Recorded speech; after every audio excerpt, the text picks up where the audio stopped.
Bismillah, alhamdulillah, nahmaduhu wa nasta'inuhu wa nastaghfiruh wa na'udzu billahi min shururi anfusina wa min sayyiati a'malina.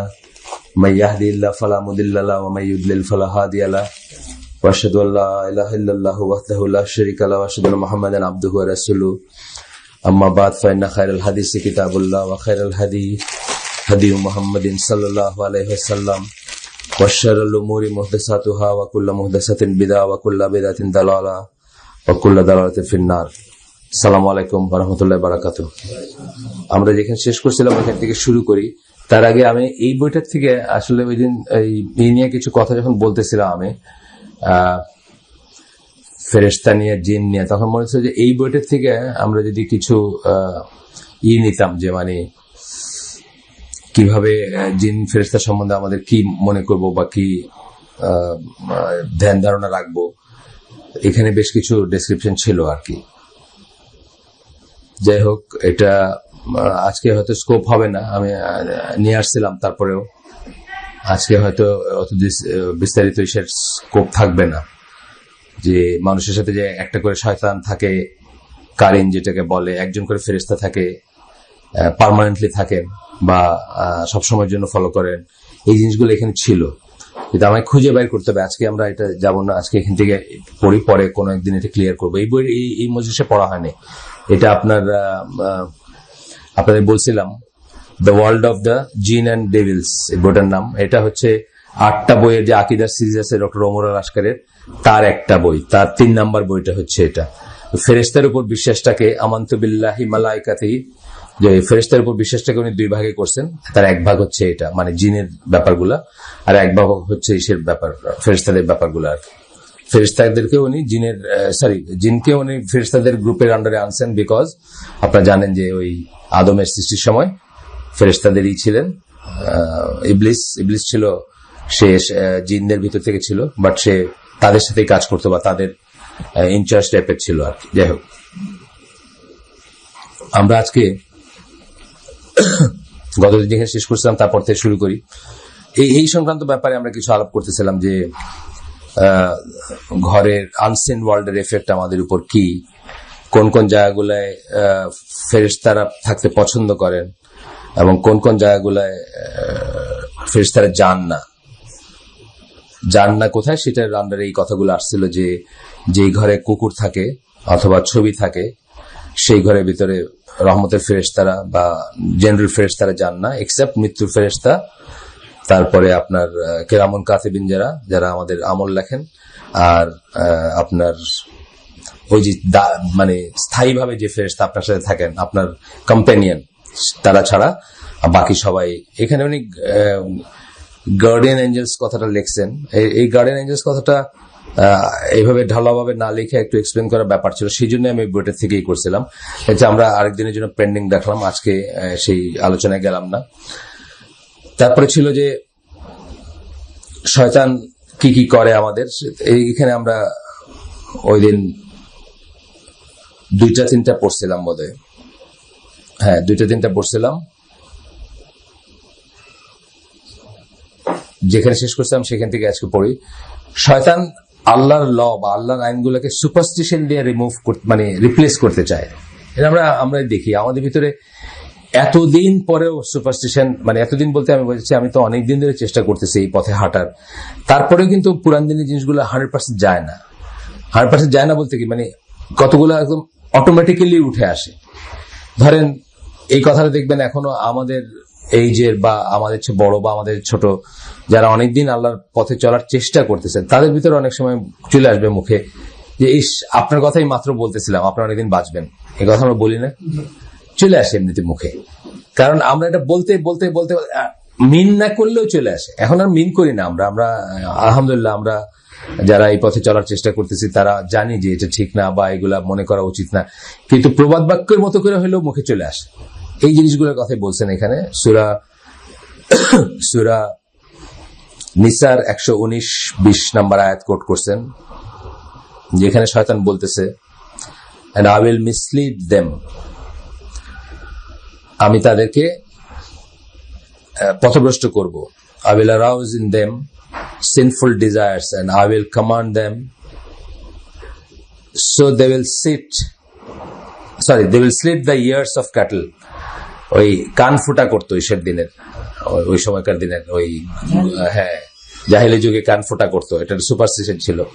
এই কথা আল্লাহ বলতেছেন, আজকেও আছে যে ওইটার ইকুইভ্যালেন্ট হলো এই বাচ্চাদের এখানে ই দেয় না, ফোটা দেয়, বা আরো অনেক রকম আছে। এই যে একটু খুদ বানায় দেয়, একটা খুদ বানাইলে নজর লাগবে না, এই ধরনের জিনিসগুলো আছে আর কি, এখনো আছে। Command them to, so they will challenge the creation, they will change the creation of Allah. আমি তাদেরকে আদেশ করব তারা আল্লাহর সৃষ্টি পরিবর্তন করবে। আল্লাহর সৃষ্টির পরিবর্তনের ভিতরে অনেক বড় একটা রেঞ্জ আছে, অনেক কিছু আসে এটার ভিতরে। আজকে জিএম ভুট্টা, জিএম জেনেটিক্যালি মডিফাইড ভুট্টা হইতেছে না দুনিয়ায়, বা আপনার সেদিন দেখলাম একটা ওয়েব পেজে দেখলাম কুকুরকে ক্লোনিং করছে এমন ভাবে যে কুকুরের চেহারাটা হবে মানুষের মতো। দেখছেন নাকি এটা? দেখছেন খবরটা? দেখছেন? ওয়ালাইকুম সালাম। ছবি দিছে, কিন্তু রিয়েল ছবি দিছে, দুইটা কুকুর একদম মানুষের মুখ।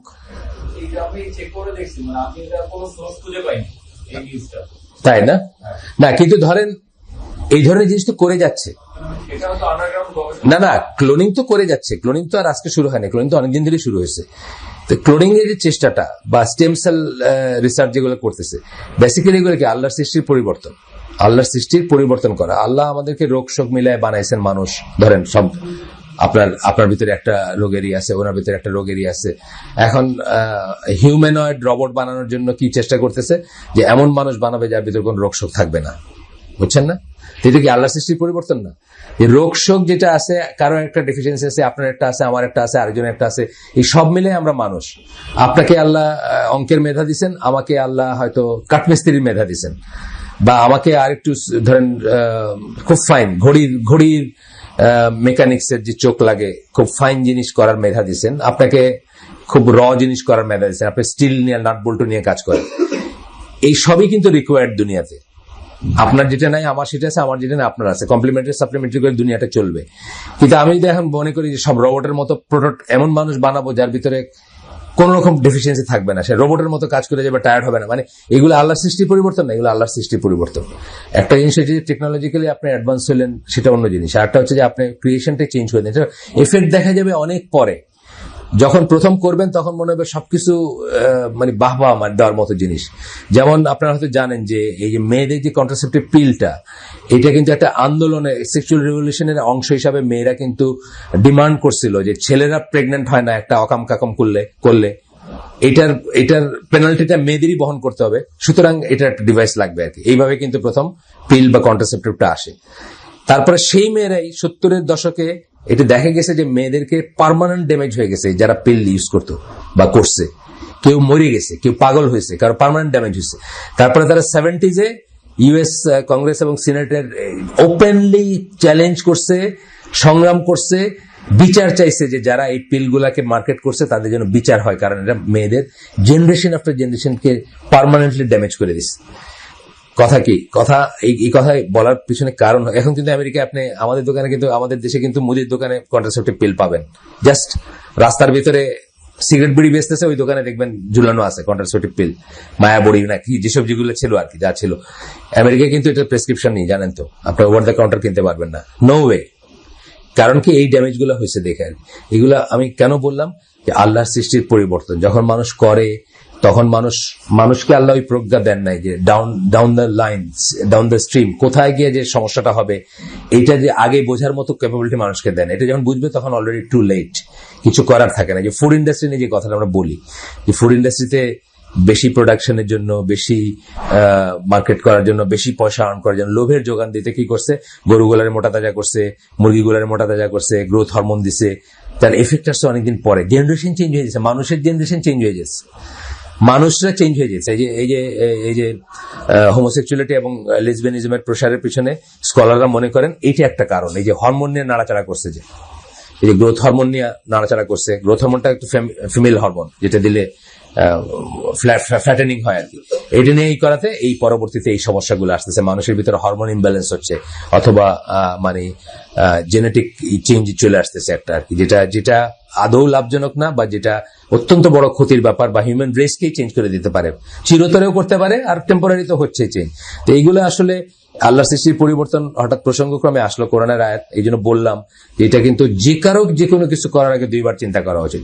আপনার কাছে মনে হতে পারে খুব পজিটিভ, যে লোক প্রথম করছে তার মনে হয়েছে আর দুনিয়াতে আর প্রোটিনের কোনো অভাব থাকবে না, এত মুরগি হবে, এত প্রোডাকশন 48 দিনে একটা, বা আর কোন প্রোটিনের অভাব থাকবে না। কিন্তু আসলে কি করলো, হিউম্যান রেসটাকে অ্যাটস্টেক দিয়ে দিচ্ছে। কিন্তু আসলে এটা যে ভিডিওটা আমরা এই করছি দেখেন সবাই, আবারও বলতেছি, আপনি দেখছেন না, আপনি দেখছিলেন না, আপনি দেখছিলেন, আর 2-1 জন দেখছেন, এর ফ্যামিলি নিয়ে বসে দেখবেন।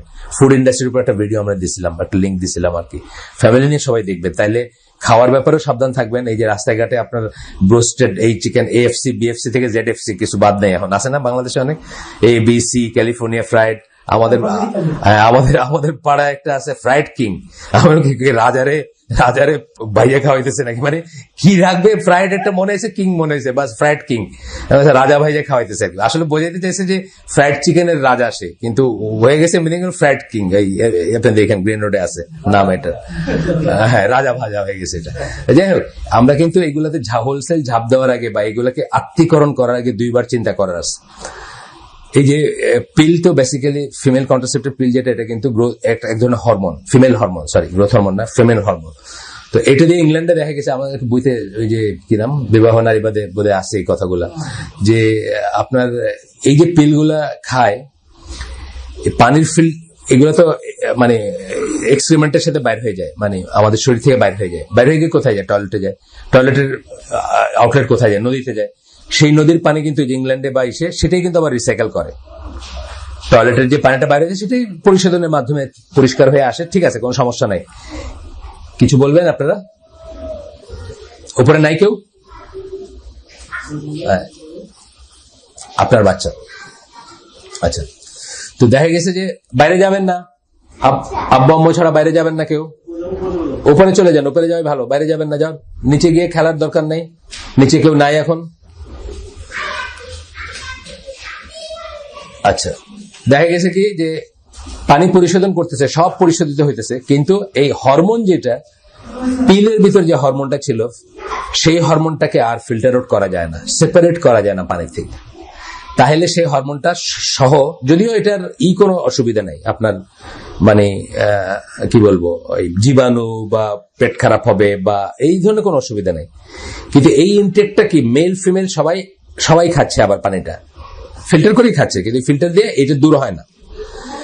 তাতে দেখা যাচ্ছে কি যে ছেলেদের স্পার্ম কাউন্ট কমে যাচ্ছে, এবং এমন ডেঞ্জারাস হারে কমতেছে যে সামওয়্যার ডাউন দ্য লাইন ব্রিটেনের বা ইংল্যান্ডের ছেলেরা আর হবে না, মানে নিষিদ্ধ করতে পারবে না তাদের আর কি ফিমেল কাউন্টার পার্টকে, তাদেরকে বাইরের থেকে বোল আমদানি করতে হবে আর কি, অর্থাৎ তারা স্টেরাইল হয়ে যাবে, তারা ফাদার হইতে পারবে না। বিকজ দেখেন কিভাবে আল্লাহর সৃষ্টির পরিবর্তনের এফেক্ট গিয়ে কোথায় পড়তেছে, খাইতেছে মহিলা পিল, সেটাও একটা সৃষ্টির পরিবর্তন, সেটার আলটিমেট এফেক্ট গিয়ে কোথায় পড়তেছে, আপনি এক্সটিংক্ট হয়ে যাবেন। এমনিতে জানেন ইউরোপের অবস্থা কি জানেন আপনারা, যে সমস্ত ইউরোপ আগামী 50 বছরের ভিতরে নন ইউরোপিয়ান প্রধান কন্টিনেন্ট হয়ে যাবে।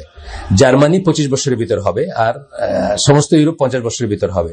তারা এক্সটিংক্ট হয়ে যাবে রেস হিসাবে, বিকজ তাদের পপুলেশন হচ্ছে নেগেটিভ 2.3 বা 2.2 সামথিং, এরকম হইলে বোধহয় কোন একটা রেস বেঁচে থাকে, যদি বাচ্চা হয় ফ্যামিলি প্রতি বা কাপল প্রতি, তার চেয়ে কম হইলে এক্সটিংক্ট হয়ে যাওয়ার চান্স থাকে। তাহলে গোটা ইউরোপ রেস হিসাবে এক্সটিংক্ট হয়ে যাওয়ার মুখোমুখি হয়েছে। তার সাথে যদি এইসব অ্যাড হয়, আপনি বুঝতেছেন কি অবস্থা দাঁড়িয়েছে, এই চিন্তার ব্যাপার আছে। আল্লাহর সৃষ্টি পরিবর্তনের একটা আয়াত আসলো দেখে আমি, মানে আয়াতটা হয়তো এমনি মনে করতে পারতাম না, তো হঠাৎ মনে হলো যে এটা হলো শয়তানের কাজ, সে আল্লাহর সৃষ্টির পরিবর্তন করতে চায়, করাইতে চায়। খেয়াল করেন, এটা খুব কঠিন একটা কথা। আমাদের দেশেও আমরা নানা ফর্মে করতেছি, যেমন খুব ইনোসেন্ট মনে হবে আপনার কাছে, এটা বট গাছটা আপনি এতটুকু বানায় ড্রয়িং রুমে রেখে দিচ্ছেন, আছে না? বট গাছ কি ড্রয়িং রুমে রাখার জন্য বানাইছেন আল্লাহ? না, বট গাছ বানাইছেন বাইরে থাকার জন্য। আমি বলতেছিলাম একটা প্রসঙ্গে আর কি, যে একটা আমার খুব নিকটাত্মীয় বাসার কথা বলতেছিলাম, ওইখানে এই সব মিনিয়েচার আছে, মানে যেটা বাইরে হওয়ার কথা, যেটাতে কাকপক্ষী বসবে, ফল খাবে, সেটা এখন ড্রয়িং রুমে এতটুকুর ভিতর চলে আসছে।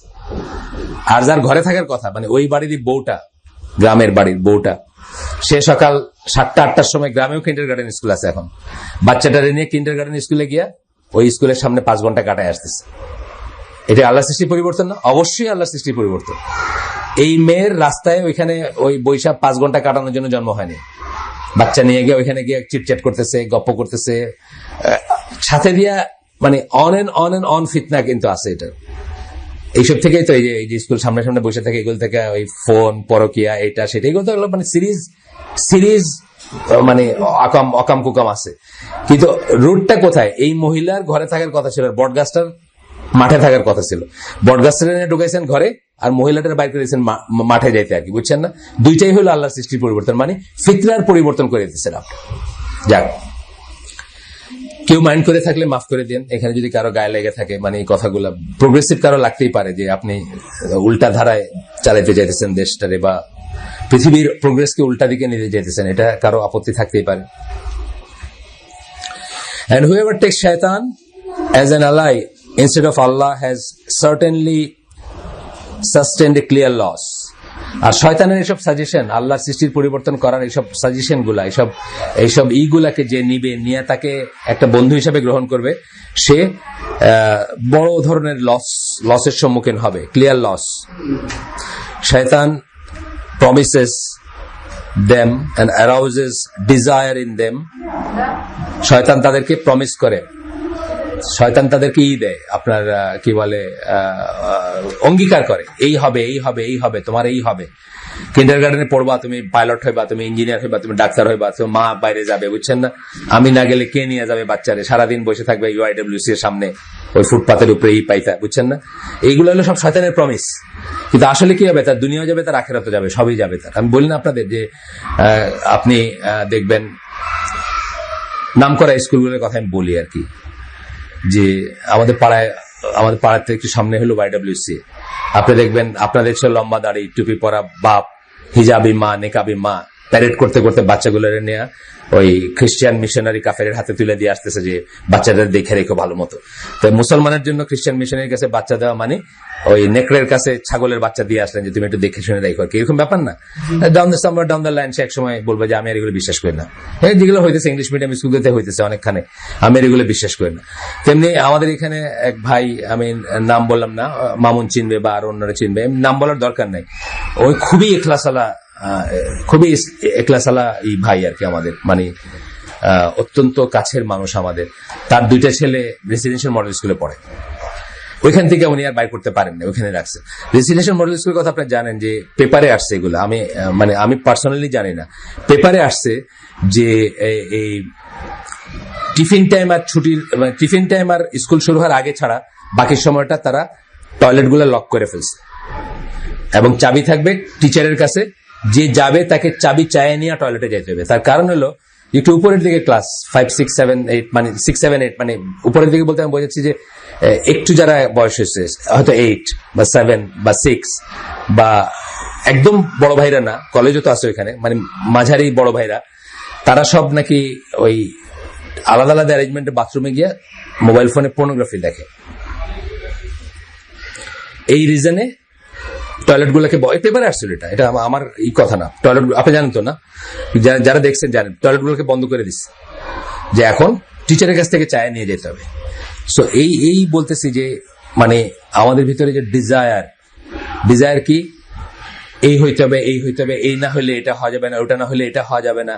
আমরা কখনো ব্রডার পিকচারটা চিন্তা করে দেখি না যে at the end off day আমি কোথায় যাচ্ছি। আমি কি একটা বাচ্চাকে জান্নাতের পথে দিচ্ছি না জাহান্নামের পথে, হাতে ধরে জাহান্নামের পথে দিচ্ছি আমরা?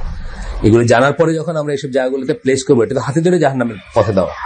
কি কিসের জন্য করব? আমি ভাবতেছি যে সে ওয়েল এস্টাবলিশ হবে, সে এটা হবে। ওয়েল এস্টাবলিশ হইতে গেলে এগুলো যে নেসেসারি সাফিসিয়েন্ট কন্ডিশন না, এটা আমরা একটু চিন্তা করে দেখি না যে এটা আল্লাহ যদি রেখে থাকেন, বা আপনার যদি মেধা থাকে, বা আপনি যদি তাকে পরিচালিত করতে পারেন, সে সিলেটের বড় লেখায় স্কুলে পড়েও আতাউল করিম হইতে পারে। আতাউল করিম পড়াশোনা করছেন সিলেটের বড় লেখার স্কুলে, ওই যে এখন আমেরিকাতে সায়েন্টিস্ট, এই মনোরেলের উপর কি একটা কাজ করছেন জানি, ফিজিসিস্ট, তাই না? ইলেকট্রিক্যাল ইঞ্জিনিয়ার না, যাই হোক, মানে ফিজিক্স ইলেকট্রিক্যাল ইঞ্জিনিয়ার দুই নিউজেই আসছে জিনিসটা। এই জন্য আমার মনে হয়েছিল বেসিক্যালি পড়াশোনা ফিজিক্স, পরে মনে হলো বুয়েটের, তো বুয়েটে পড়াশোনা করছেন উনি, বুয়েটে পড়াশোনা করছেন। কারণ বুয়েটের পোলাপানরা আমার প্রথমে খবরটা দিচ্ছে আর কি, যে উনি এখানে করছেন। যাই হোক, বড়লেখা স্কুলের, আমার কথা ছিল ওটা না, বড়লেখা স্কুল থেকে পাশ করছেন।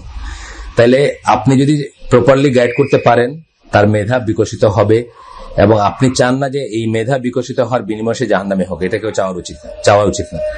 এই প্রসঙ্গে আসলে কথা, শয়তান কি করে তাহলে তাদের ভিতরে ডিজায়ার করে এবং তাদেরকে প্রমিস করে এই হবে সেই হবে, আর তাদের ভিতরে ডিজায়ার মানে শখ, খায়েশ অথবা মানে কামনা বাসনা জাগ্রত করে।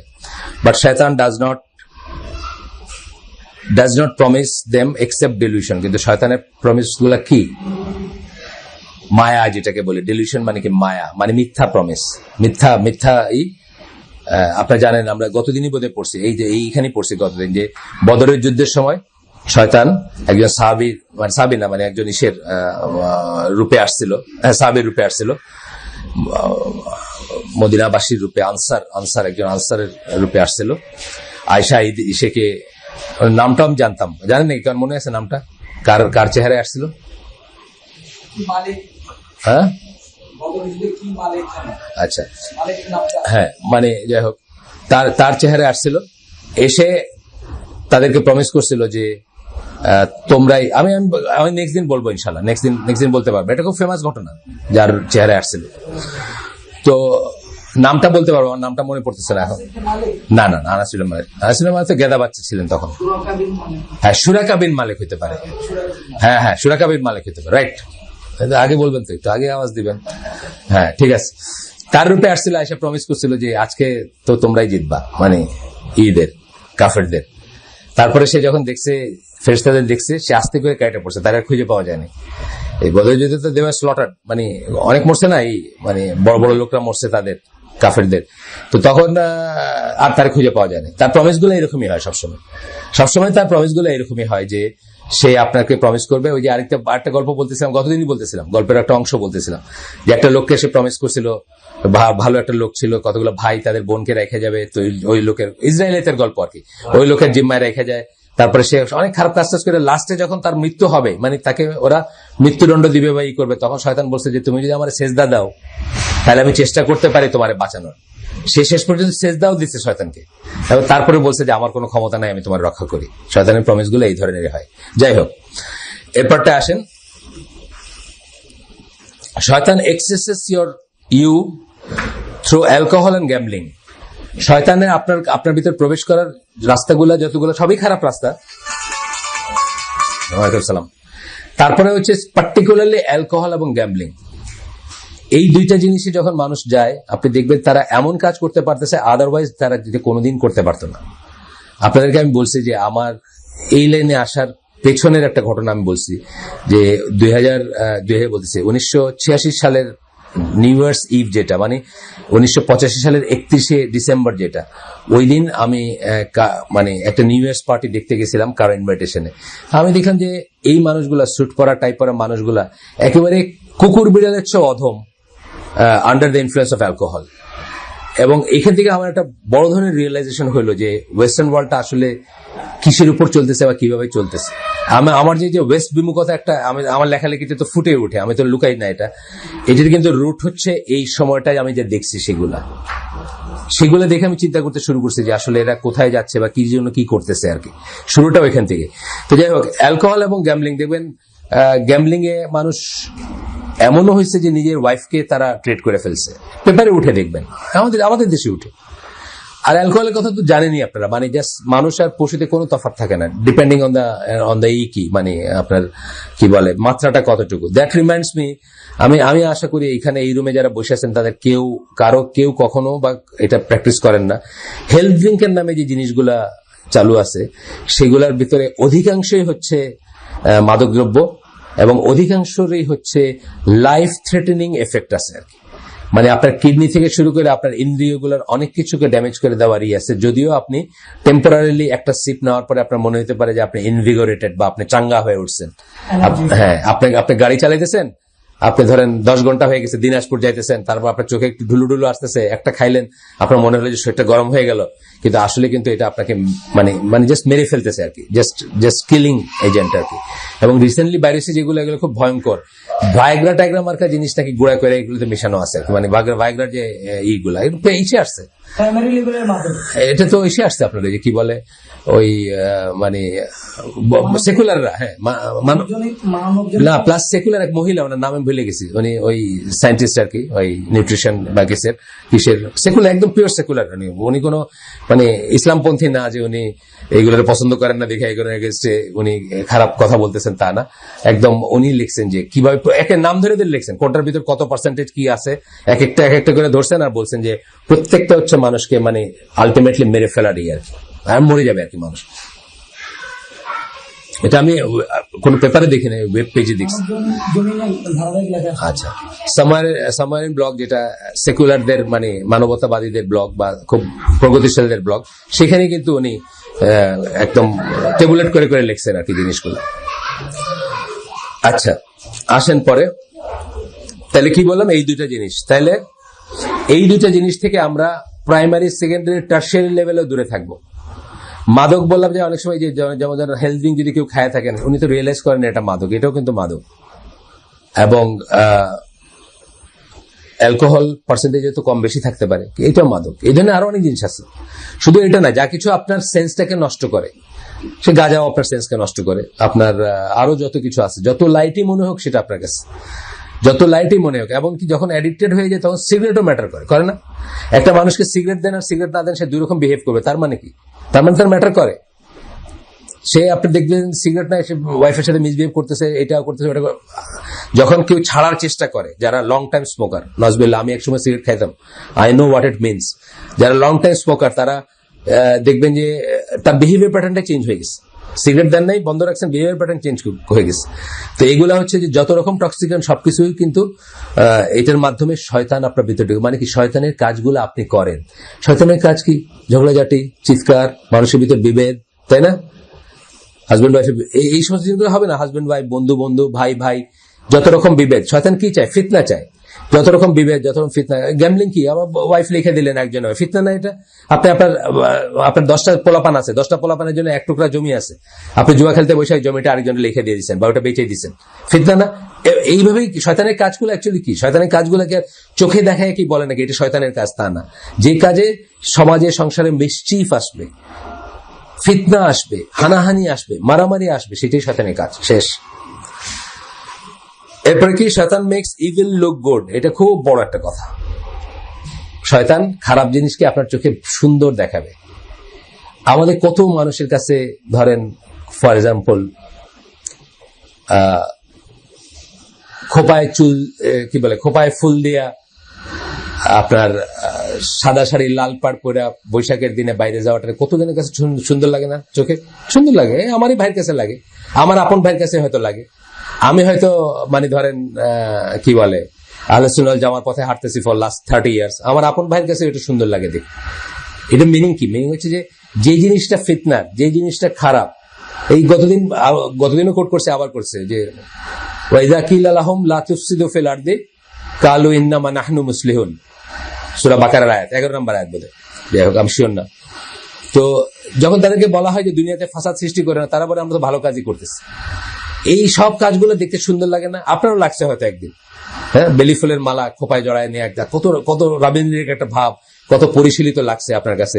অথবা আরো একটা কিছু ধরেন, ওই বাংলা একাডেমিটা বটগাছ আছে না, ওটার নিচে কবিতার আসর হইতেছে, ছেলে মেয়ে একজনকে উঠতেছে আর কবি, আপনার কাছে কত সুন্দর লাগছে একদিন না? এইরকম শয়তান আপনার কাছে যে কাজগুলা সমাজে ফিতনা সৃষ্টি করবে, সমাজে হানাহানি মারামারি সৃষ্টি করবে, অথবা আরেকজনের বউ আপনার সাথে চলে যেতেছে, আপনার বউ আরেকজনের সাথে চলে যেতেছে, এরকম জিনিসগুলো ঘটনা ঘটাবে, যে সেই কাজগুলোকে কিন্তু আপনার চোখে একসময় সুন্দর লাগছে বা লাগে। কারণ কি? শয়তান আপনার চোখে সেগুলোকে সুন্দর লাগে। আপনি এগুলো মিনিং মানে সেকেন্ডারি মিনিং এ যান না, প্রাইমারি মিনিং এ আপনি সন্তুষ্ট। প্রাইমারি মিনিং এ খুব সুন্দর লাগছে, খুব সন্তুষ্ট। আর সেকেন্ডারি মিনিং এ গেলে আপনি বুঝতেন যে এটা অন্যরকম। আমি আপনাদের জীবনে একটা ঘটনা বলছি কিনা জানি না, সিলেটে আমরা যে মাদ্রাসা চালাই, ওখানে আমার ভাই মাঝে মাঝে ট্রেনিং দিতে যায়, টিচারদেরকে ট্রেনিং দিতে যায়। এখানে যেমন একদিন দিছে ইংলিশের, ওইখানে টিচারদেরকে। তো একদিন আমিও গেছি ওর সাথে। তো ওই দিন সে কি করছে, লিসেনিং কতগুলো আছে আপনার লেসন আছে ক্লাস 6 এর জন্য, কিন্তু অফিসিয়ালি লাগানো আছে, বাংলাদেশের এডুকেশন ইসে লাগানো আছে। তো ওগুলা ঠিক আছে, ওগুলা ভালো জিনিস। লিসনিং কম্প্রিহেনশন তো দরকার আছে, লিসনিং কম্প্রিহেনশন কিন্তু দরকার আছে। আমি আজকে যে কথাগুলো বললাম, আমার কথাগুলো খুব শুদ্ধ ভাষায় না, বাট আমি যদি শুদ্ধ বাংলায় বলতাম এবং একটা নর্মাল স্পিডে বলতাম, তাহলে অ্যাভারেজ যারা শিক্ষিত, যারা নিজেকে শিক্ষিত মনে করেন, ক্লাস 10-এ পড়ছেন অথবা আরো নিচে 6-7-এ পড়ছেন, তাদের বোঝা উচিত ছিল না? এটাই হলো লিসনিং কম্প্রিহেনশন, মানে শুনে আমরা বুঝতে পারি কিনা। একটা খবর শুনলাম, একটা বক্তৃতা শুনলাম, শুনে বুঝলাম কিনা, ইংলিশ, বাংলা বা যে কোনো ল্যাঙ্গুয়েজ, অ্যারাবিকও হইতে পারে এটা। তো ওই রকমের একটা লেসন দিতে গিয়ে সে করছে কি, 6-এ ছেলে আছে মেয়ে আছে, ওইখানে মাদ্রাসা সিস্টেম হচ্ছে যে যেহেতু আমরা আলাদা রুম দিতে পারি না, ছেলেরা সামনে বসে, মেয়েরা ফুল হিজাব নিকাবে পিছনে বসে। টিচারদের সাথে, টিচারের প্রেজেন্স ছাড়া কখনো তারা থাকে না, কোনো চিটচ্যাট নাই, এবং তাদের কমন রুমটা আলাদা করে দিচ্ছি আমরা। অর্থাৎ ইসের সময় আপনার কি বলে, ওই টিফিন টাইমে বা যখন ফ্রি টাইম, তখন প্রেয়ার টাইম, তখন তারা আলাদা কমন রুম, আলাদা জায়গায় যাবে, যতদূর পারা যায় সেপারেশন আর কি। বাট কোনো চিটচ্যাট বা কোনো মতের আদান প্রদান নেই। তো আমি ওই দিন স্পেশাল প্রোগ্রাম হওয়াতে আমি বললাম যে ঠিক আছে, সব টিচারদের নিয়ে তাকে বললাম ওই ক্লাসটা নিতে, আর আমি বাকি সব বাচ্চাদের একটা রুমে অ্যাসেম্বল করায় তাদেরকে ওই এই টুকটাক ইসলামী প্রশ্ন জিজ্ঞেস করতেছিলাম। হঠাৎ ওইখান থেকে বাইরে আমি কি একটা বলতে এসে দেখি যে আমার ভাই একটা ডায়লগ করাইতেছে। আমার ভাই দাঁড়িয়ে আছে, কিন্তু সে কিন্তু তবলিগ করতো আগে, সে নামাজ পড়ে, মানে আল্লাহ, মানে চালু সেন্সে আল্লাহ আলা। সে একটা ডায়লগ করাইতেছে বিটুইন ক্লাসের একটা মেয়ে আর একটা ছেলের ভিতরে। আমি বললাম না, এটা তো এখানে চলবে না, এটার এখানে কোনো স্কোপ নাই। কেন নাই বলেন তো? কেন আমি বাধা দিলাম কেন? এটা তো নিকাবের ভিতরে আছে, হিজাবের ভিতরে আছে, বইয়ের একটা ডায়লগ করতেছে, টিচারের সামনে করতেছে, তারপরে আমি না করছি কেন বলেন তো? তার লজ্জাটা ভেঙে যাবে। একটা ছেলের সাথে কথা বলা একটা লজ্জা আছে না, একটা সংকোচ আছে, এটি কিন্তু দরকার আছে, এটা থাকা উচিত। ইসলাম চায় যে আপনি বড় বড় করে গপ্প করবেন না, চিটচিট করবেন না, চায় না? একটা রুমের ভিতরে বলছে না যে একটা ছেলে একটা মেয়ে একত্রে থাকবে না? কথা বলার সময় বলছে না মিহি সুরে, এই মানে হাইসা খেললে কথা বলবেন না, যদি কোনো আনসার করতে হয়, weather it is telephone or the door, বলছে না? কেন বলছে এগুলো? যাতে ফিতনাগুলো নাই হয়। এখন আপনি সেই লজ্জাটা ভেঙে দিচ্ছে। আমি এখানে আপত্তি করছি, ওইখানে হয়তো 1000 খানিক মানুষ ছিল, অ্যানুয়াল ডে হচ্ছে, একটা বড় মেয়ে বোরখার ভিতরে সে, কিন্তু স্পটলাইটে, মানে ধরেন আপনার ট্রাই কালার ওই আছে না, সবুজ নীল সবুজ লাল লাইটের ভিতরে একলা দাঁড়ায় আছে, দাঁড়ায় সে হাত নাড়ায় নাড়ায় একটা ইসলামিক কিছু একটা প্রেজেন্ট করলো। অ্যাপারেন্টলি মনে হচ্ছে তো হার্মলেস জিনিস, এটা সমস্যা কি? তো ফুল নিকাব, ফুল আবায়া, ফুল হিজাব, কিন্তু এফেক্টিভলি কি হলো? 1000 লোকের সামনে দাঁড়ানোর লজ্জাটা তার ভেঙে গেল। সে হাত নাড়তেছে, তার ভয়েসটাও কিন্তু আওরা, ইন এ সেন্স যে ইফ ইট ইজ মানে ওই ধরনের ভয়েস বা হয়, এই সব কিছু কিন্তু তার চলে গেল। এখানে অনেক কিছু চিন্তার আছে না, মুসলমানদের অনেক চিন্তার ব্যাপার আছে। যাই হোক, আসেন তারপরে কি পড়লাম, যে শয়তান আপনার চোখে যেটা সুন্দর, মানে আপনার চোখে খারাপ জিনিসটাকে সুন্দর দেখাবে, ইভিল জিনিসকে দেখতে সুন্দর লাগবে। এইটা শুনে কতজন অ্যাপ্রিসিয়েট করছেন এখানে, আমাদের বড় বড় শায়েখরাও আছেন এখানে, মানে ওই প্রোগ্রামটাকে সাংঘাতিক রকম অ্যাপ্রিসিয়েট করছেন।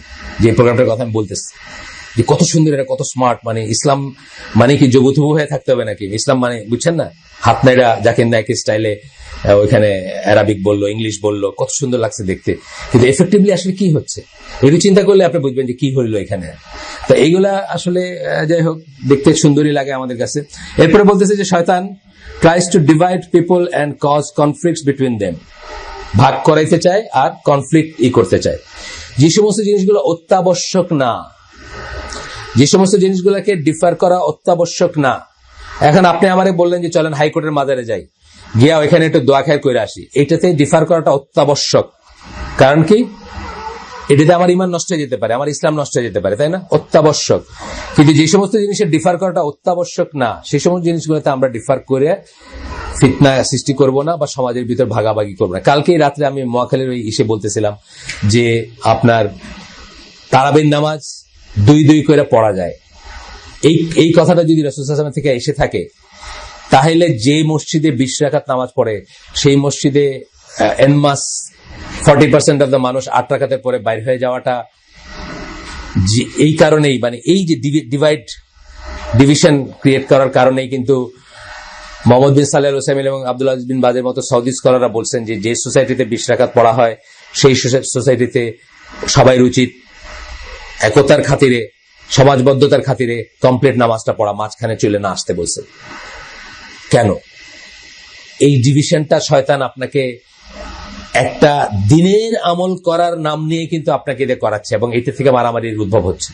উল্টাটাও ঠিক, মানে আপনার 8 রাকাত পড়ে যে মসজিদে ওইখানে গেলেন, ওইখানে আপনি 8 রাকাত পড়েই করে আসবেন, ওইখানে আপনি চিল্লাচিল্লি করবেন না যে কেন এখানে 8 রাকাত পড়া হচ্ছে, মানে সমাজবদ্ধতার ব্যাপারে। যে জন্য সারা সৌদি আরবে 8 রাকাত পড়লেও মসজিদুল হারাম এবং মসজিদ নববীতে 20 রাকাত পড়ে। কেন?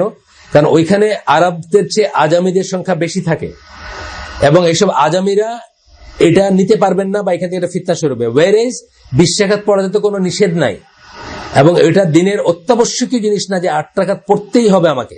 সেই জন্য এত বড় বড় জ্ঞানী স্কলাররাও এটা ওইখানে অ্যালাউ করেন বা এটাকে এন্ডোর্স করেন।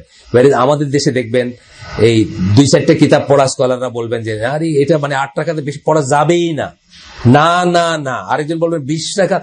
আমি একদিন একটা ইসলামী ম্যাগাজিন ভুলে গেছি আমি, হয় ঠিকানা অথবা মদিনা, দুইটার একটা, মানে ওইগুলো রাখতাম অনেক বছর আগে। তো একটা প্রশ্ন করছে একদিন, তারাবির নামাজ কয় রাকাত? উত্তর দিচ্ছেন 20 এবং 20 রাকাত। 3 বার বলছেন আর কি, 20 এবং 20 রাকাত। বুঝছেন তো? এই যে জিনিসগুলা, এই ফিতনাগুলা, এই ছোটখাটো জিনিসের জন্য এইগুলা শয়তান চায় যে আমরা এইভাবে ডিভাইডেড হই। কালকে ওইখানে ঈদের কথাটা বললাম, এই নতুন গ্লোবাল আর লোকাল শুরু হয়েছে না একটা, গ্লোবাল আর লোকাল। হাজবেন্ড একদিন ঈদ করে, বউ আরেকদিন ঈদ করে। আমি চিনি এর ফ্যামিলি, হাজবেন্ড আগের দিন করছে, বউ পরের দিন। বউ আবার জিজ্ঞেস করছে, এনাম ভাই ও তো এরকম বলতেছে, আপনি কি করবেন? আমি বললাম যে তুমি কি করবে তো কইতে পারেন, আমি এটা করবো। আর ঠিক আছে, আমিও এটা করবো। তাহলে কি হলো? হাজবেন্ড আগের দিন করছে, বউ পরের দিন করছে আর কি, আমাদেরই ফ্যামিলি ফ্রেন্ড আর কি, 2 দিনে ঈদ করছে আর কি। তো এই যে জিনিসগুলো শয়তান এগুলো চায়, এগুলো ডিভিশন না, এগুলো ডিভিশন। তো এইগুলো এমন জিনিসের ডিভিশন যেসব জিনিসের ডিভিশন পারমিটেড না। আপনাকে আগেই বললাম, আপনাকে হাইকোর্টের মাজারে নিয়ে যাইতেছে দোয়া করতে, এখানে ডিভিশন পারমিটেড। এখানে সারা দুনিয়া একদিকে থাকলেও আপনি একদিকে থাকবেন, পারমিটেড। কিন্তু এই জিনিসগুলোতে ডিভিশন পারমিটেড না। লোকেদের সাথে ঈদ করতে বলা হয়েছে, লোকেদের বলতে আপনার কমিউনিটির কথা বলা হয়েছে। ঢাকা শহরে যদি 1 কোটি লোক থেকে 1 কোটি লোকের ভিতরে মানে 99,90,000 করতেছে একদিকে, আর 10,000 মানুষ নিয়ে আপনি বসুন্ধরাতে আলাদা করে একটা জামাত করতেছেন এর আগের দিন। এটা লোকেদের সাথে ঈদ করা হলো না, এটা হলো ফিতনা সৃষ্টি করা হলো, এটা হলো শয়তান দিশে আপনার ট্র্যাপে পা দিলেন। আর এরপরের পয়েন্টে আসেন, শয়তান থ্রেটেন্স ইউ উইথ পভার্টি। এটা অত্যন্ত বড় একটা পয়েন্ট। ফিয়ার ইজ দ্য কি আমরা বলি একটা কথা, শুনছেন না? কথা শুনছেন নাকি? এটা একটা ফ্রেজ, একটা অ্যালিস্টার ম্যাকলিন্সের একটা বইয়ের নাম ছিল ফিয়ার ইজ দ্য কি, যেখান থেকে মাসুদ রানার শত্রু ভয়ঙ্কর বইটা চুরি করছে আর কি। আগের দিনের চুরি, আপনাদের যুগের না, আপনারা তো এগুলো জানেন না, আপনাদের এখন মাসুদ রানা কেউ পড়ে না। আমাদের যুগের আপনারা এখন মানে মানে কি বলবো, অ্যাপস রানা যেটা আছে ওইটা পড়েন, ওইটা দেখেন, মোবাইলের অ্যাপস এর রানা। আমাদের সময় ছিল মাসুদ রানা হলো তখনকার বখাটে পোলাপানের পড়ার বস্তু ছিল।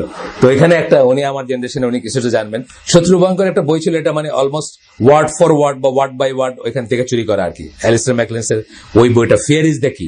ফিয়ার ইজ দ্য কি কথাটা হচ্ছে, এটা আমরা অন্য প্রসঙ্গে বলি, কর্পোরেট কালচারের ব্যাপারে বলি।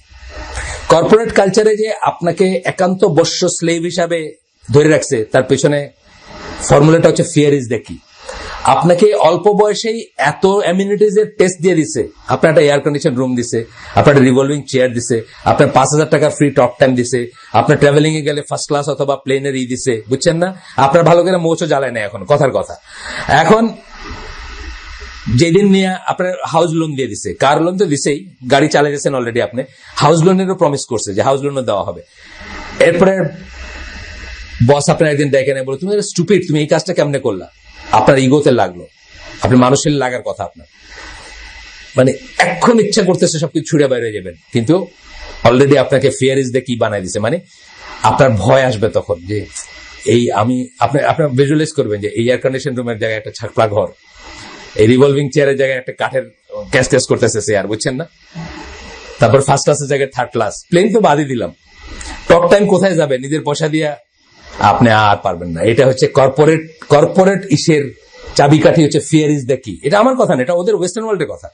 তারাই এটা বলছে যে কর্পোরেট কালচারে যে ধরে রাখে মানুষরা, আর এই যে মানুষগুলোকে স্লেভ বানাইছে, যেটা বলে যে আগের দিনের মাস্টারদেরকে স্লেভরা চিনত, আগের দিনের মনিব যে তারে কৃতদাসটা চিনত, দরকার হলে একটা এক ঘা লাগায় মারিয়ে ফেলছে অনেক সময়, যে তুই বেটা আমার এত লাথি গোতা মারিস, আমি আর এটা নিতাম না, আছে না?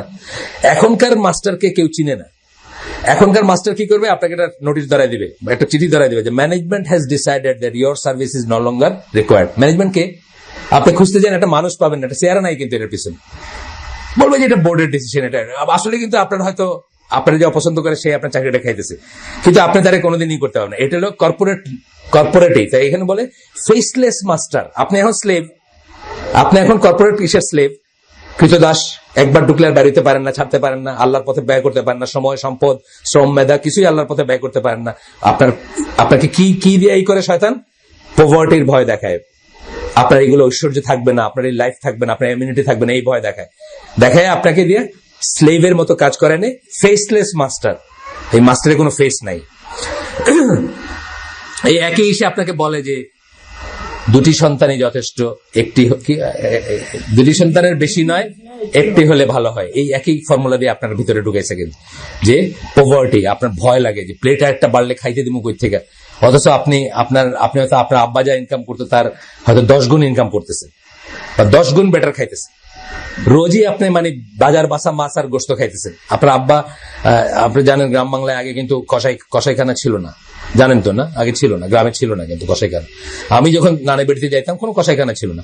সপ্তাহে 10 দিনে ওই গ্রামের মানুষ মিলে একটা গরু জবাই দিত, তারপরে একটা ভাগা করলো, ধরেন 20 টাকা 50 টাকার ভাগা করলো, 1 ভাগা উনি, 2 ভাগা উনি, যে যা নিল নিয়া জাল টাল দিয়া, তখন তো ফ্রিজও ছিল না, জাল টাল দিয়া যে কয়দিন খাওয়া যায় খাইলো, শেষ। আজকে আপনার ডেলি মিট খান না? ঢাকার মানুষ ডেলি মিট খাইতে পারে না? ডেলি মিট খাইতে পারে, ডেলি বিফ খাইতে পারে, ডেলি উন্নত শ্রেণীর খাওয়া খেতে পারে। তারপরেও আপনি ভয় করেন যে দুটি সন্তানের বেশি নয়, একটি হলে ভালো হয়, আপনি ভয় করেন। এটাই শয়তান আপনাকে এই ভয়টা দেখায়। সূরা বাকারার 268 নম্বর আয়াতে আল্লাহ বলতেছেন, শয়তান threatens you with poverty and orders you to immorality। আপনাকে গরিবের ভয় দেখায় আর আপনাকে অসৎ কাজ করতে অর্ডার করে। গরিবের ভয় দেখায়। আমাদের দেশে ভেরি সুন অলরেডি হয়ে গেছে, আরো 15-20 বছর পরে ইয়াং জেনারেশনের মানুষ আর বিয়ে করতে চাবে না, সংসার করতে চাবে না। তারা মনে করবে ইট ইজ বেটার সংসার না করেই ভালো আছে, ভেরি সুন। কারণ আমরা তো ওই যে আল্লাহ রসুলের সেই হাদিসের মতো ওদের পিছনে পিছনে সাপের গর্তে ঢুকবো, ওরা এইসবের ভিতর দিয়ে গেছে। একসময় বিয়েটাকে তাদের বাহুল্য মনে হয়েছে, ঝামেলা মনে হয়েছে, টাকা দাও, পয়সা দাও, খাওয়া দাও, ওষুধ করাও, চিকিৎসা করাও, কি দরকার? বিয়ার যে one of the major requirement, যেটা এটা এমনি হচ্ছে, কাজে বিয়ে করে লাভ কি? আমার দেশ ঠিক সেই পথে যাচ্ছে, অলরেডি ইয়াং জেনারেশন সেই পথে, কিন্তু ধরেন এখনো কমপ্লিট হয় নাই। আর আগামী 10-15 বছরে ইনশাল্লাহ নজবিল্লাহ সেই পরিণতিতে পৌঁছায় যাবে। হাউ টু কমব্যাট শয়তান, এত কিছু তো আমরা বললাম। শয়তান কি করাবে আপনার দিয়ে? আমার করণীয় কি? আমি কিভাবে তার ফাইট করব, কিভাবে যুদ্ধ করব তার সাথে? প্রথম কথা বলছেন, মেক জিকির when evil thoughts come into your head। আল্লাহকে স্মরণ করবেন। প্রথমত থটটা যে ইভিল, এটা অ্যাকনোলেজ করবেন, তবে তো আল্লাহকে স্মরণ করবেন। আপনার যদি চোখে ওই যে ওয়াইজা কিল আলাহুম লা তুফসিদু ফিল আরদি কালু ইন্নামা নাহনু মুসলিহুন, এটা যদি আপনার মনে হয়, তাহলে তো আর আপনার যদি মনে হয় যে আমি তো ভালোই করতেছি, তাহলে তো আর আপনার জিকির করবেন না। তাহলে খারাপ জিনিসটা, যে থটটা যে খারাপ, এটা আপনার মাথায় পয়লা অ্যাকনোলেজ করতে হবে, এন্ড তারপর আপনাকে জিকির করতে হবে। এটা বলতেছেন। আমি এখানেও আসবে হয়তো, বা অন্যত্র বলছেন যে কোরআন তেলাওয়াত করতে পারেন আপনি, যখন আপনার মনে হচ্ছে যে আজকে একটা বিশেষ সিরিয়াল আছে, এটা মিস করা যাবেই না। হ্যাঁ, ওয়ালাইকুম সালাম। ABZ টিভিতে আছে না, A to Z আমাদের এখন চ্যানেল। A to Z এরও বেশি। A to Z তো কটা, 26টা অক্ষর না? চ্যানেল তো অনেক, তো শতখানিকের ঘরে হয়তো বাংলাদেশে হয়তো শতখানিক, মানে হয়তো সব কম্বিনেশন সবাই নাই, কিন্তু শতখানিক চ্যানেল হয়তো বাংলাদেশে অ্যাভেলেবল এখন আর কি। শয়তান যখন আপনাকে সাজেশন দিচ্ছে যে এইটা না দেখলে নয়, যদি আপনি অ্যাকনোলেজ করতে পারেন যে এটা তো একটা খারাপ কাজের সাজেশন দিতেছে, তখন আপনি কি করবেন? জিকিরের ভিতর বেস্ট জিকির কি? কোরআন তেলাওয়াত। আমরা জানি জিকির মানে কোরআন তেলাওয়াত। কোরআনকে আল্লাহ জিকির বলছে, কোরআনের একটা নাম হচ্ছে জিকির, এবং জিকির মানে কি? রিমেম্বারেন্স, আল্লাহ স্মরণ। তাহলে বেস্ট স্মরণ কি করতে পারেন? আপনি কোরআন তেলাওয়াত করতে পারেন। এটা বোধহয় আসবে পরে, আমি যাই হোক এখানে শুধু উনি একটা লাইন বলছেন, Indeed those who fear Allah, when an impulse touches them from shaitan, they remember him and at once they have insight। সূরা আরাফ 201 নম্বর আয়াত। যারা আল্লাহকে ভয় করে, যখন একটা খারাপ কিছু তাদের ভিতরে আসে, ইম্পালস, শয়তানের ইম্পালস, প্ররোচনা আসে ভিতরে, তারা আল্লাহকে করেন, আল্লাহকে স্মরণ করে, and at once, এবং সাথে সাথে তাদের ভিতরে they have insight, তাদের ভিতরে তারা বোঝে যে জিনিসটা কোথায় খারাপ, কিভাবে তাকে জিনিসটা করতেছে, বিপদগামী করতেছে, এটা তারা বুঝবে। যে কোনো খারাপ কাজ ত্যাগের প্রথম শর্ত হচ্ছে অ্যাকনোলেজ করা যে এটা খারাপ কাজ। যে কোনো খারাপ কাজ। আমাকে অনেক সময় জিজ্ঞেস করেন, চাকরি বাকরি নিয়ে জিজ্ঞেস করেন। অনেকের ভিতরে ফিতরা আছে, তাদের ভিতরে কষ্ট হয়। তারা এই 2-3 দিন আগে পটুয়াখালী থেকে, আমি চিনিও না, এক সৈনিক ফোন করছে, স্যার আমার চাকরিটা কি হালাল না হারাম আর কি। তা আমি বললাম যে দেখেন, আমার চাকরি বলতে যদি আপনি গভর্নমেন্টের চাকরি বলে থাকেন, প্রাইমারিলি গভর্নমেন্টের চাকরি হালাল। প্রাইমারিলি আমাদের দেশের গভর্নমেন্টের চাকরি হালাল বলেই স্কলাররা বলেন। কিন্তু কাজটা যদি আপনার হারাম হয়, যে আপনি চাকরি নিয়েছেন পর্যটন কর্পোরেশনের বারে, এখন আপনার চাকরি গভর্নমেন্টের ঠিক আছে, কিন্তু আপনার কাজটা হলো যে কাস্টমার আসবে তারে মদ সার্ভ করা, এই চাকরি আপনার জন্য হালাল হবে না। যদি আমরা বলতেছি গভর্নমেন্টের চাকরি হিসাবে যদি আপনি বলেন প্রাইমারিলি হালাল, কিন্তু কাজটা আপনার হারাম কিনা এটা আপনি ইন্ডিভিজুয়ালি বিচার করবেন। যে কাজে আছেন সেটাতে বিচার করতে পারবেন না। গভর্নমেন্টের চাকরি কি সব এক না তো। এই যে বললাম পর্যটন কর্পোরেশনের বারে আপনার চাকরি, অথবা আপনার গভর্নমেন্টের যেগুলো 5 স্টার হোটেল গভর্নমেন্টের আছে, গভর্নমেন্ট ওন বা গভর্নমেন্ট নিয়ন্ত্রিত, ওইখানে আপনি চাকরি দিচ্ছেন, এটাও ইন এ সেন্স গভর্নমেন্টের চাকরি ধরে। তাই এখানে গিয়ে আপনি কি করতেছেন, মদ সার্ভ করতেছেন আর মদ খাওয়াইতেছেন মানুষের, এটা তো হালাল হতে পারে না। এইভাবে দেখবেন আর কি জিনিসটাকে। যাই হোক, তখন ওনাকে আমি যেটা বললাম যে প্রথম স্টেপ হচ্ছে অ্যাকনোলেজ করা যে আমার এই কাজটা ঠিক না, যেখানে আসি আমরা অ্যাকনোলেজ করে তারপরে স্টেপ হবে ওনাকে বা অন্য যে কাউকে আমি যখন অ্যাডভাইস দিই, এই অ্যাডভাইস দিই, তারপরে এটা হবে কিন্তু জেনারেল রুলিং না, তারপরে একটা হবে স্পেসিফিক রুলিং। আপনার ফ্যামিলির অবস্থা আমি জানি না, আপনার ফ্যামিলিতে 40টা প্লেট পড়ে, আপনি একা আর্ন করেন, আপনি এই মুহূর্তে ভট করে চাকরিটি ছেড়ে দিয়া আপনি একেবারে বেকার হয়ে গেলেন। এই 40টা মানুষের হয়তো রুটি রোজগার বা রিজেক্ট বা তাদের জীবন ধারণ অথবা তাদের ইটাই খুব ডিফিকাল্ট হয়ে যাবে। তাদের সবাই ইমানের লেভেল এক নাও হইতে পারে, সবাই এটার উইজডম বুঝতে নাও পারে, এগুলো আপনার চিন্তার ব্যাপার আছে। কিন্তু অ্যাকনোলেজ করবেন, অ্যাকনোলেজ করে তারপরে চেষ্টা করে যাবেন এখান থেকে বাইরে হয়ে আসেন, যেখানে আসেন এখান থেকে বাইরে আসেন। কিন্তু ওই যে শয়তান আপনাকে ভয় দেখাবে। এই কয়েকদিন আগে আমাদের একটা ব্যাংকার ভাই আমার কাছে বলছিল চাকরির জন্য, ইয়াং ছেলে, সে বিয়ে করেনি এখন, কিন্তু সে খুব কনসার্ন এটা নিয়ে, একটা প্রাইভেট ব্যাংকে চাকরি করে, তার একটু লায়াবিলিটি আছে, তার মা তার আব্বা মারা গেছেন, মা বিধবা এবং একটু অসুস্থ, একটা বোন বোধে হ্যান্ডিক্যাপ। তো সে আমাকে রিকোয়েস্ট করাতে আমি গার্মেন্টস এর মালিক এক ভাইকে বললাম যে ওনার সাথে, তারাও তাকে নিতে আগ্রহী, কারণ সে ইয়াং এখনো এবং সে পড়াশোনায় ভালো, স্ট্যান্ড করাটোরা, এবং সে তার ভিতরে একটা ক্লাস আছে, এক ধরনের ক্লাস আছে। তো সে যখন ওখানে গেল, তাকে ওনারা বললো যে আমরা তো আপনাকে নিতে চাবো, বা আমরা অনেক দূর দেখবো আপনাকে যদি নেই আমরা, কারণ আমরা আপনার এইটা পছন্দ করতেছি, আপনি যেভাবে করতে ছাড়তে যাচ্ছেন, বা কিন্তু আপনি একটু ভালো করে বুঝে নেন যে আপনি এই কাজে আপনার স্যাটিসফ্যাকশন আসবে কিনা, বা আপনি থাকতে পারবেন কিনা, বা আপনি। তো তাকে ট্রায়াল 1 দিন না 2 দিন, এক শনিবারে গেছে, আরেক শনিবারে গেল, এই গত শনিবারে। তারপর আমাকে সে ফোন করছে, ফোন করে বলতে, শায়েক আমি তো আগে গেলাম, এখানে কাজটা তো একদম অন্য ধাঁচের, তো আমার ফ্রেন্ডরা বলতেছে যে আমি এটা অ্যাডজাস্ট করা খুব কষ্ট হবে, আর বুঝছেন তো, মানে সব নেগেটিভ আর কি। আমি বললাম দেখেন, আমি আপনাকে চাকরি দিতে চাইনি, আমার আপনাকে দরকার ছিল না, বা আমার ওই ফ্রেন্ড যার গার্মেন্টস এর আপনাকে পাঠাইছি তারও কোনো এমপ্লয়ি দরকার ছিল না, তাদেরকে আমি আপনার জন্য পজিশন ক্রিয়েট করতে বলছি। আপনি আমাকে বলছেন, আপনার রিকোয়েস্টের উপর ভিত্তি করে আমি তাদেরকে বলছি। আপনাকে শয়তান এই যে বলতেছে পভার্টির ভয়, বাই এই ভয়টাই আপনাকে দেখাবে, কারণ এইটা ছিল আপনার জন্য একটা window of opportunity. Window of opportunity মানে এটা জীবনে বারবার আসে না।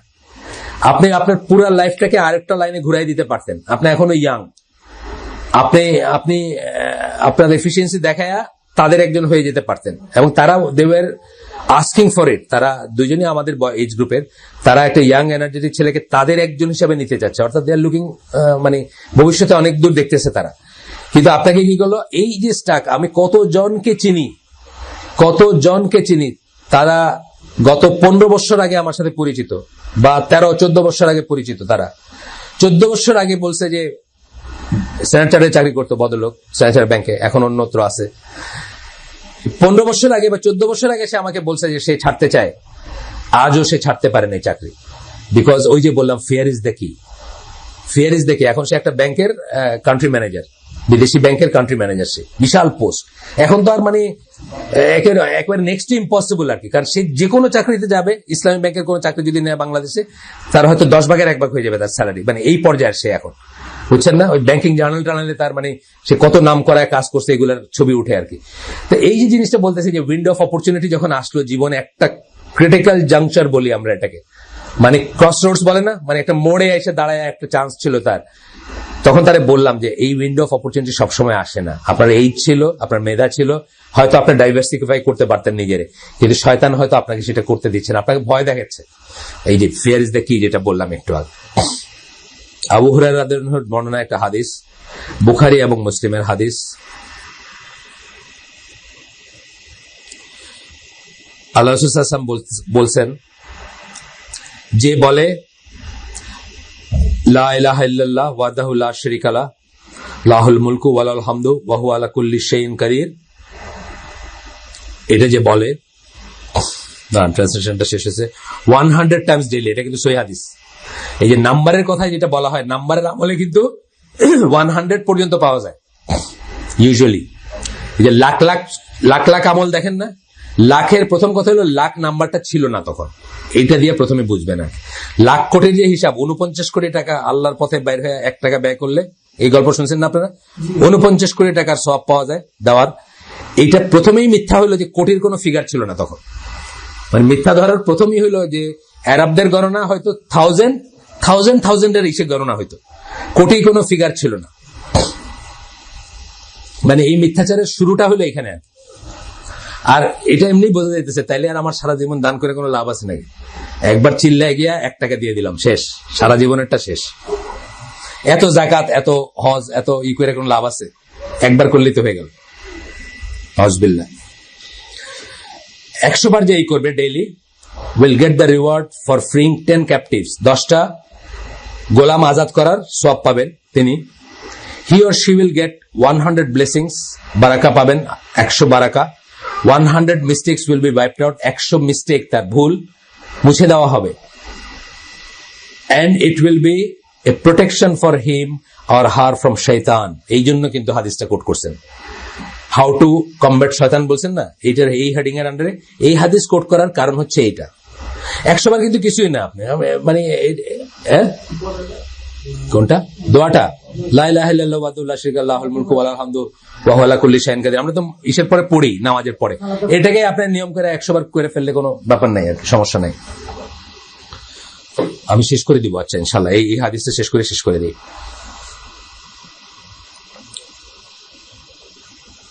until the night, protection for him or her from shaitan until the night.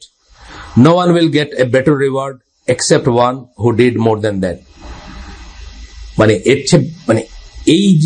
এর চেয়ে বেশি রিওয়ার্ড পাবে যে এর চেয়ে বেশি করবে আর কি, বেশি করবে মানে আর বেশি বেশি পড়বে।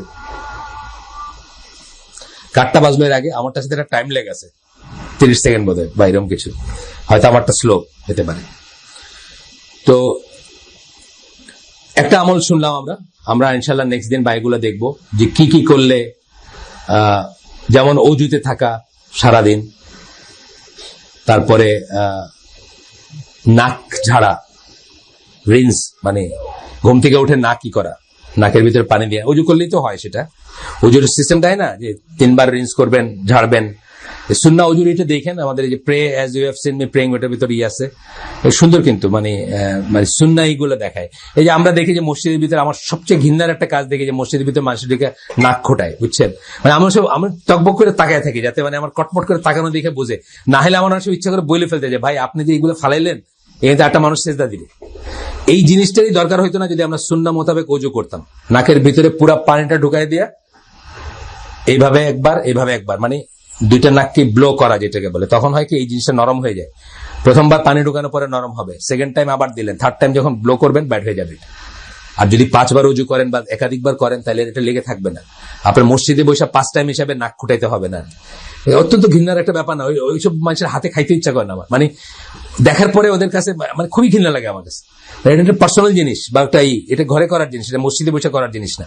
তো এটাকে আমরা সুন্নাহ মোতাবেক যদি ওযু করতাম, আমাদের এই যে অনেকে দেখবেন কানের ভিতরে ওই শুকনা এই লেয়ার পড়ে থাকে, ওইটাও কিন্তু হইতো না যদি আপনি সুন্নাহ মোতাবেক 5 বার করতেন, খেয়াল করে পরিষ্কার করতেন বা করতেন। যাই হোক, মানে এই উইজডম গুলা, বা মুখে দুর্গন্ধ যেটা 5 টাইমস, হ্যাঁ মিসওয়াক করলে মুখে দুর্গন্ধ থাকার চান্স 0, বুঝছেন না? আমাকে একজন ডাক্তার একবার করতেছিলেন, এই যে দাঁতের ডাক্তার, তখন বলতেছিলেন যে 2 বার অন্তত, মানে আজকের দিনে 2 বার।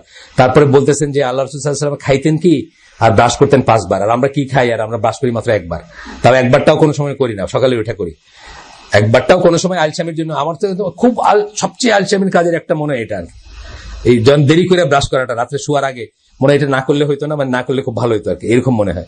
যাই হোক, আল্লাহ আমাদেরকে তৌফিক দেন আমরা যা শুনলাম তার উপর আমল করার। সুবহানাকাল্লাহুম্মা বিহামদিকা আশহাদু আল্লা ইলাহা ইল্লা আনতা আস্তাগফিরুকা ওয়া আতুবু ইলাইক।